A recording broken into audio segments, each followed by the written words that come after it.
Welcome back to the Daily Gerry Anderson podcast, which today reacts with a certain amount of horror at the prospect of Gaybo becoming President of Ireland. The people down south have gone completely out of their minds. Have you seen that? They've completely out of their minds. The lack of money has fried their brains. Gaybo is going to become the President of Ireland. Oh, that's right. And the good news is, ladies and gentlemen, there's a president for everyone in the audience. There's a country for everyone in the audience. Everyone in the audience can be a president. Everybody in the audience can be a president. What country would you like, man? Go on, ask me what country I'd like. What country would you like, sir? I like Ghana. Oh, you're the president of Ghana. Did you see him on with Daniel? Oh, terrible. Did you see it? Oh. Isn't that rogue? Oh. No, but you know, he's so a lovely fast. person. Daniel disappointed me. Daniel's very bad. The stories Daniel told were awful. Daniel was an automatic pilot. Yes. And I was sometimes very Daniel's, when Daniel's with Gaybo, he's an automatic pilot. And he's just talking about... Anyway, but but here...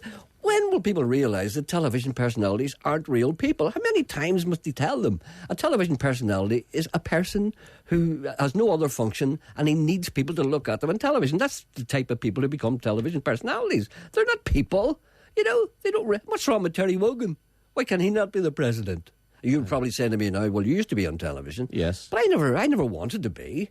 I was always asked to be on. There's people you need to be on. They're like stand-up comedians. Gaybo's like that. Well, tell me, Gaybo wasn't happy. I don't think Gaybo was happy even with Daniel. No, Gay's not happy because he's not on TV enough. Do you think so? That's what it is. I thought he was bored. No, and at one stage he said to Daniel, they were going to clear the set now because we're going to have some rock and roll.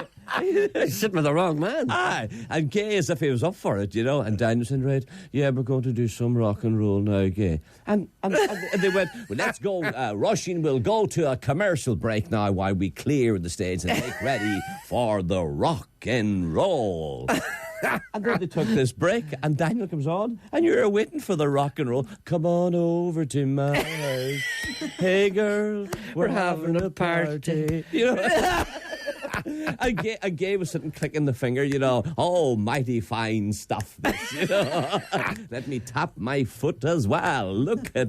Yeah, awful. And he's going to be the president of Ireland. He's going to be the president. Isn't it amazing? It is agreed amongst grizzled broadcasters that the boys in blue are doing a difficult job under trying circumstances. Well, that's that said and out of the way. So, what is it really like out there? A gentleman writes to me and he said, a police car was waiting for me on a hill in White Rock, Killinchie area, coming off Water at White Rock at midnight on Tuesday the 19th of July. It followed me for over 5 miles and stopped me for driving so slowly. I was listening to Paul Brady's album Nobody Knows. They stopped me for driving slowly and flashing the light when seeing the light of oncoming cars around the bends. I flicked the mirrors to shine the light back to the car that followed me. Fortunately, I saw it was a police car waiting for me, or I would be frightened to be followed closely for miles along the country roads between White Rock to Lisburn. A policewoman came out and asked why I flashed the lights so often and why I was driving so slowly. My reply was that I could not see the road when the car following me had very strong lights on and tailed me too closely, and I had to warn the oncoming cars around the bends that there was somebody following me. By the way, the policewoman is not bad looking at all. I should have asked for her photograph, but that would have meant probably that had been locked up. The presenter has been snubbed again by his name not being mentioned in association with high office. As Bertie Ahern once memorably said, I just want to serve. But worse, heinous accusations are in the pipeline. Hello, good morning, Henry. Good morning, Mr. Anderson. How are you, sir? I'm absolutely wonderful. Actually, I was just listening there, and Gerry Anderson for president, that's got a nice ring to it. I've been snubbed again. Do you ever notice whenever somebody drops out, Dana shows up in the Gaybo? Do you ever notice there's sort of kind of consistency there? Well, I'll tell you what it is. I just thought of a small problem with you being president.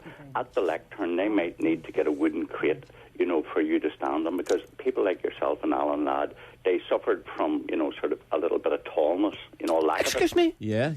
Excuse me, are you insinuating that I'm short? No, it wasn't. I was just mentioning it because then I thought, another line I thought was, Napoleon was small, and look how brilliant he was. You think I'm not tiny? Yes, I'm of average height. You could be as good as Napoleon, you know. So you should run for president. Napoleon and Ronnie Corbett. No, you and I are. No, he really is small. Well, what size are you in there? We're slightly below average height. You're not. Although I'm bigger than you. You're not. You watch yourself. I am taller than you. You're not. I am. You're now the same size. No, ask Janet. You're not. Janet will always say yes anyway. Am I taller than him? That's because she works in the wee show and she's afraid to annoy you. Yeah, but of the two, who's... You're too close to him. You're working his wee show in the afternoon. You don't want to turn a word in his mouth in case he sacks you. Yes, but I can't imagine, what do you call it? I'm 5'10". You're not. I am. No, you're not. I don't know why you don't believe me. I'm 5'10". That's average. Yes, I mean, when I go small, I mean, you're talking about Napoleon. He was like 4'11". For God's sake, what do you think I am? Some kind of midget? You know? I would say you're about 5'9". I'm not. I'm 5 foot. Argue with me for an inch. Go on. Important. But Well, it is all right. Would you really like to lose an eye and have to wear your arm in your jacket just to become president? And have certain portions of your anatomy auctioned in a box? I don't want that kind of thing. Besides, where would they get a box that small? Hats. Pardon? Wear one of those funny triangular hats. What are they called now? There's a thing that's annoying me now. What, the triangular hat, what were they called? Triangular hat. No, they weren't called triangular hats. There was a name for them. No. Anyway, let's not... Nelson used to wear one of them. Anyway, it's not neither here nor there. I may run when my time in the BBC is run through. When they discard me like an old cigarette packet. They wouldn't do that. I may run for office. No, you're not. I'm not quite sure. See, there's no point in running for office up here because there's no crack here. They're always raging about flags and You're stuff. not past your sell-by date yet. I don't know. A character has been created whom we call Evil Daniel O'Donnell. The character is, of course, fictitious to a degree. There's a man wants more of Evil Daniel. Evil Daniel. We had a character called Evil Daniel who disapproves heartily of everything and is cruel and evil. What does Evil Daniel think of Gabo being mooted as the President of Ireland? Well, I've no time for Gabo at all. I mean, I was sort of forced into doing that interview, and I think he'd be a terrible president. How do you think he'd be with the crowned heads of Europe who come along and greet him? I think Aris the Phoenix Park. Yeah, but I would say he'd be just the ignorant wee man that he really is. The people don't really know him.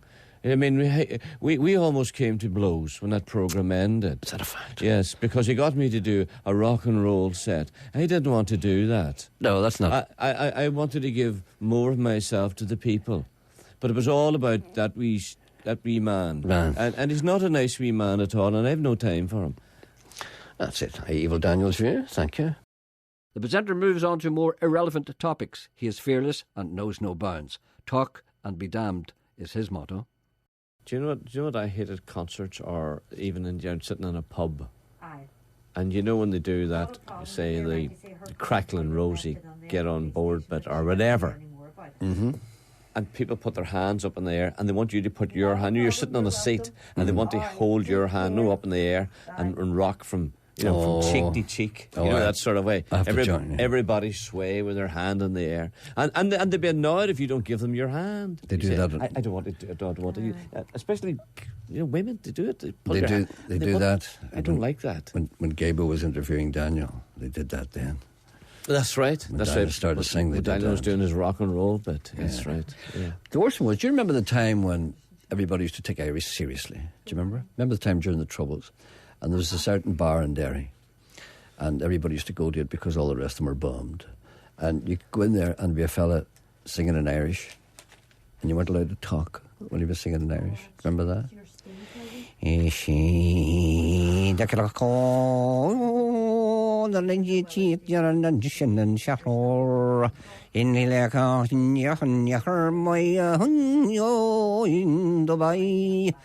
Sean, chicken yucker, and in yuckin matin, no, in cockerban. Do you want a spade? Do you dig that hole deeper? And do you remember if he said anything? It's just shh. Yeah. Could I have a shh? I could have a vox. And you can hoy. The presenter won't let it go, even though he knows his course is fraught with danger if serious-minded people get wind of this. Is there someone on the line, did you say? Bert. Rinsky. And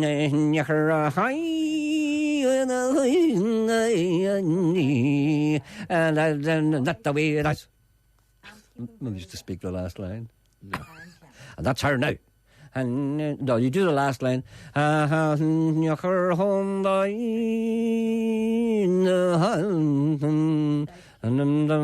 that's all for now. You're no fun. No, I'm not getting into that hole with you. No programme is complete without a contribution from Geordie Tuft. And every once in a while, when the wind is right, he may even remember what he said. One thing about you, Jerry, I have to honour you're a great friend of the Lord. Indeed, the Lord has always been good to me. He's always been good to you. Indeed, without any encouragement. No. But you do good work. I do good work, and the Lord sees us through the clouds. He's look. Every once in a while, the rain clears, and God sees me through the clouds. He smiles on you. He does indeed, and he goes, "There's young Anderson doing the Lord's work." Ah. Thank you, Jordan. Bad news. What's that? Your tree is dead. It's not dead. I walked past it the other day. Well, it's not far off it. I peed on it. No, but the dog swiddles on it. Doesn't do any harm. A little ammonia now and again. My tree is fruit. Jerry Kelly's tree is dying. That's the one opposite. It doesn't get any sun. Well, I know one of them was that. He was planted in the shade. Martha was there. Martha, yeah. Martha? No. Peed up against my tree? No, Myrtle. Oh, sorry. I think we've lost you. Myrtle. Myrtle? Who's Myrtle? You know the red flannel drawers. Myrtle. Yes, sorry. She makes her own now. Well, she wouldn't have peed against the tree, no. Yeah. I'm sorry. And she's got another roll of red flannel. Has she? Well, there'll be more knickers on the line very shortly. Yes, that's quite right. Yes, Geordie, go away. Thank you. Bye. Goodbye. See, I got rid of him very quickly. My attention span is getting shorter. No, I've noticed that you pulled a stroke this morning. What did I do? You're not well. I'm not wrong with me. You are not well. Nothing wrong with me. I saw you rubbing your stomach, and your wee face was wretched in pain. I saw it. You didn't think anyone was looking. I saw you caress your stomach and go, oh. Well, I said he's not well today. I had a rough time in the toilet.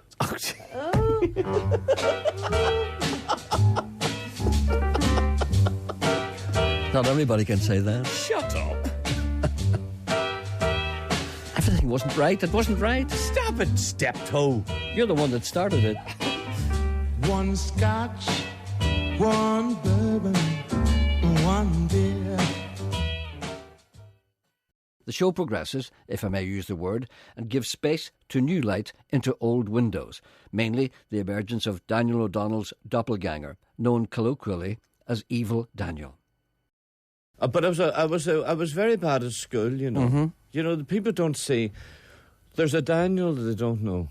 There's a Daniel that, see, when I was at school, God, I drove the teachers mad. I'm sure you did.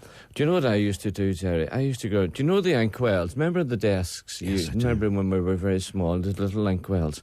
I used to turn them upside down. And there was no ink in them, you know, but I just turned them upside down. And just in case there might be ink in them. That's right. I know, but yeah, oh God, I just didn't know what to do. I used to swap lunches, take lunches out of other boys' bags and put them in the other school bags. I was terrible, so I was, you know.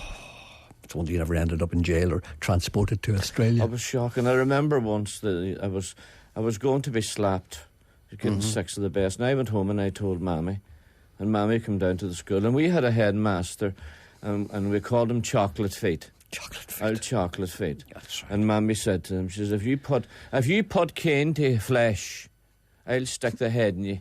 And you know that Your mother was violent. Well, she wouldn't stand for it at all. I was never slapped, you know. Maybe if I had been slapped when I was at school, I wouldn't turned be out differently. this person that I am now, you know. Well, as long as you've got to keep a hold on your anger, keep a lid on it. But it's good that you can come on this programme and talk to me about the things that upset you, because you can't tell Gabo. No, on the way down to work, Gabo wouldn't listen. there was this dog, Jerry. I was walking down to work this morning, and there was this dog, and my head was thumping. I was going around. I don't know how you drink that old vodka stuff. It's not easy. Oh God. I think I suspect what you might have done to this dog. No, this dog was opposite me. No, ahead Annoying of me. you. Yeah. No, it was ahead of me, and I knew I had to pass the dog. You see. Yeah. And I was in no mood for it. And the dog, Uh-huh. I knew he wanted to fight. He wanted, you know, understand, the confrontation, you know. And I moved out to go past him. And he moved out. Yeah. And I moved onto the inside, and the dog moved onto the inside. And honestly, Jerry, my head, as I say, was going round like Mickey's roundabout. And I was in no mood for this. And he just stood in the middle of the footpath, and I stood looking at him, and I says, look, all right, if there's going to be a fight, you can bite, but no barking. What kind of shoes had you on at the time? Footwear. What was your footwear like? I was wearing house slippers. Oh, that's no good at all. And the dressing gown. If you'd been wearing the hard... Your dressing gown? If you'd been wearing the hard tips and the boots, you would have given him a hard time, wouldn't you? That's the boy that I got the boot. Well, that's good. That's good. Oh, you know, I hope you feel better now. I do indeed. You know what? I might go out for another vodka. Go ahead. Have you hair of the dog? The presenter resurrects a past member of the Chieftains who has sadly passed away. He is remembered fondly. Derek Bell. I haven't done Derek for a long time. I hesitate to be... I hesitate to be Derek because after all I feel as if perhaps it might be getting on to people's nerves. Because that's the way Derek used to talk. It's a wonderful album. Well, tell me, Daniel. Daniel's never talked to Derek. That's talk. Daniel, tell me this and tell me no more. I'm from the north, as you probably guess, but I've a background in the harp and the harmonium and the harmonica even and the guitar. I play everything. As a matter of fact, as I'm sure you had my album, which was released, I think it was around about the 80s. I played all the instruments myself, and I called it Derek Bell Plays With Himself. It was a pun, you understand, but it's a wonderful album. Do you play the instrument yourself, Daniel? Well, I don't really. Nothing at all, not even the spoons. No, when I first joined Margaret. But did Margaret not join you? Well, no, I joined Margaret. She made a wonderful album. I remember playing it incessantly in my digs in Belfast. Margaret taught me 3 chords on What guitar. 3 were they, Daniel? Would you like to speculate as to what they were? The G, E, A and A flat or what? No, I think it was G, E and F or something. F, you say? I think so. I'm not quite... Cause that's quite advanced. Yes, that's what she was saying to me. She says it was too difficult for me. Too hard for you, Daniel. And I would tinkle on the piano. Oh, I think you probably mean tingle. No, I would tinkle. Would you? Yes, It ruins this. But you shouldn't do that. It ruins the pads on them. The pads. The pads on them. Yeah. I'll stop it. Stop tinkling on the piano. And tell me this and tell me no more. Yes. You're happily married now with a number of children. That'll be a change for you. Yes, I was never happily married before. You're right. And it's great now when the Alexa Gabo says... Remember you used to do interviews and Gabo would always say, and you never get married, Daniel. And you don't have to say, now I'm a happily married man now. It must be a great relief for you. Did you ever marry? Me? Yes. Myself? Yeah, I'm dead now. Yeah, but when you were alive, did you ever marry? I don't know if I'm married or not. Oh, you don't. But I had a wonderful album that was out just before. Thank you for listening.